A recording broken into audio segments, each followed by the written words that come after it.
உங்க வீட்டில் இருக்க குழந்தைகள் க்ரீம் பிஸ்கெட் விரும்பி சாப்பிட்றாங்கன்னா இந்த வீடியோவை ஸ்கிப் பண்ணாம பாருங்க. ஆவரேஜா அடல்ட்டுக்கான ஒரு சுகர் இன்டேக் டெய்லி எவ்வளோன்னு பார்க்கும்போது ஒரு 25 கிராம்ஸ் வரைக்கும் எடுத்துக்கலாம். இப்போ குழந்தைகளுக்கு அதுல பாதி அளவு குறையும். இப்போ ஒரு க்ரீம் பிஸ்கெட்ல 4 கிராம் அளவுக்கு சுகர் இருக்கு.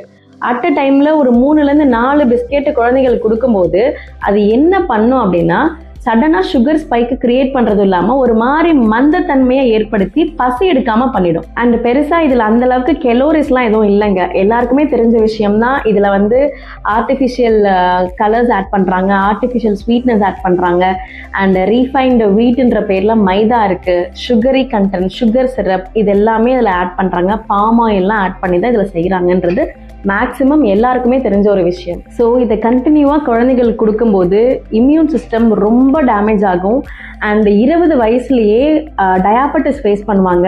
அண்ட் இதில் ஃபேட் கண்டென்ட் தான் அதிகமாக இருக்குது. ஸோ சைல்ட்ஹுட் ஒபிசிட்டிக்கு முக்கியமான காரணம் இந்த க்ரீம் பிஸ்கெட்ஸை குழந்தைகளுக்கு அதிக அளவில் கொடுக்கறது தான். ஸோ இது வரைக்கும் இல்லைனாலும் அட்லீஸ்ட் இதுக்கப்புறம் உங்கள் வீட்டில் இருக்க குழந்தைகள் அடம் பிடிச்சு கேட்குறாங்கன்னு இந்த மாதிரி க்ரீம் பிஸ்கெட்ஸ்லாம் வாங்கி கொடுக்காம அவங்களுக்கு ஹெல்த்தியான ஒரு ஃபியூச்சரை கிரியேட் பண்ணுறதுக்கு இயற்கையான உணவு முறைகளை சொல்லிக் கொடுங்க.